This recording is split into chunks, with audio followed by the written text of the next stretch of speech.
중국의 보복에도 불구하고 정부는 사드 배치를 신속하게 진행하겠다는 입장입니다. 오늘 정부와 여당은 고위 당정회의를 열고 중국의 보복에 대한 대책을 논의했습니다. 정치권은 한 목소리로 중국 정부를 비판했습니다. 네, 국회 연결하겠습니다. 장하영 기자. 네, 국회입니다. 자, 오늘 고위 당정회의에서 중국의 사드 보복에 대해 어떤 논의가 오갔습니까? 네, 오늘 아침 총리 공관에서 황교안 대통령 권한대행, 자유한국당 정우택 원내대표 등이 참석한 가운데 고위 당정회의가 열렸습니다. 회의 결과 정부는 중국과의 마찰에 대해서 3, 4월 중 예고된 고위급 면담과 FTA 실무협의 채널 등을 통해서 적극 문제 제기를 하기로 했습니다. 앞서 모두 발언에서 황 대행은 사드 배치를 신속하게 진행하겠다고 다시 밝혔는데요. 오늘 아침 황교안 대행의 말 들어보시죠.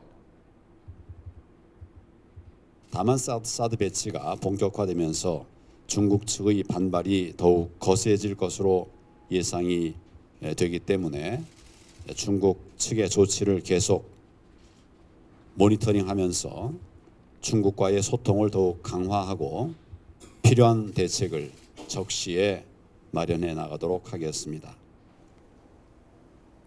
네, 정치권에서는 여당, 야당 할 것 없이 사드 보복을 놓고 중국 정부를 비판하고 있죠. 네, 자유한국당 정우택 원내대표는 아침 회의에서 중국이 마치 황제국이라도 된 것처럼 주변국을 압박하고 위협하고 있다며 책임을 다하지 않은 채 국제 질서를 어기는 조치라고 비판했습니다. 앞서 당정에서는 사드 배치가 최대한 빨리 완결돼야 한다고 촉구했는데요. 들어보시죠. 북한이나 또 중국 측의 이 논리에 얽매이는 것이 아니고 또 다음 정권에 넘겨야 된다 이런 말을 하는 것이 아니라 최대한 빠른 시간 내에 사드 배치가 결정될 수 있도록. 더불어민주당 추미애 대표는 오늘 아침 최고위원회의에서 중국의 보복 조치가 도를 넘었다며 대국답지 않다고 비판했고 우상호 원내대표도 중국의 한국 관광 조치 중단 조치는 나가도 너무 나간 것이라고 말했습니다. 우리 당은 사드 배치의 졸속 추진도 단호히 반대하지만 또한 이를 빌미로 도를 넘고 있는 대국답지 않은 중국의 태도에 대해서도 역시 단호하게 반대합니다. 네, 국민의당 박지원 대표도 오늘 최고위원회의에서 중국의 보복은 예상됐던 것이지만 G2로서 바람직하지 않다는 점을 지적했습니다.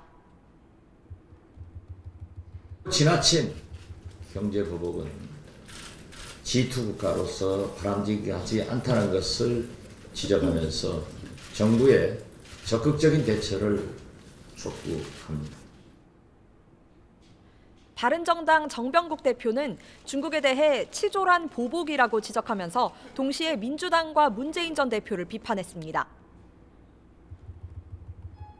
기업이 어렵게 결단한 사드 부지 제공을 뇌물이라고 호도하고 결정을 다음 정권으로 미루라고 하는 민주당은 도대체 어느 나라 정당입니까? 대선 주자들의 반응은 어떻습니까? 네, 더불어민주당 문재인 전 대표 측 박광원 대변인은 사드 배치의 본질은 북한의 핵 미사일 고도화에 따른 한반도 긴장이라면서 중국이 우리 국민과 기업에 보복할 사안은 아니라고 강조했습니다. 안희정 충남지사 측 박수현 대변인은 중국의 한국 관광 전면 금지는 양국 모두의 손해라면서 중국과의 전략적 소통과 대화를 정부에 촉구했습니다. 이재명 성남시장은 사드 철회가 유일한 길이고 해답이라고 주장했는데요. 외교안보, 경제, 통일과 평화 측면에서 사드는 모두 도움이 되지 않는다고 주장했습니다. 국민의당 안철수 전 대표는 중국에 대해 좋은 친구가 되기 위해서는 넘지 말아야 할 선이 있다고 비판했지만 다음 정부는 국가 간 합의를 존중해야 한다고 사드 배치 존중 입장을 다시 확인했습니다. 바른정당 유승민 의원은 중국의 보복 조치에 따른 피해가 있다고 사드 배치를 다음 정부로 연기하는 일은 있을 수 없다며 중국이 해야 할 일은 북한에 대한 제재를 강화하는 것이라는 이런 당당한 논리를 중국에 내세워야 한다 이렇게 말했습니다. 남경필 경기지사도 사드 배치에 대한 대한민국의 결정을 번복하지 않겠다고 천명하는 게 중국 압박을 최소화하는 가장 좋은 방법이라고 주장했습니다. 지금까지 국회에서 YTN 장하영입니다.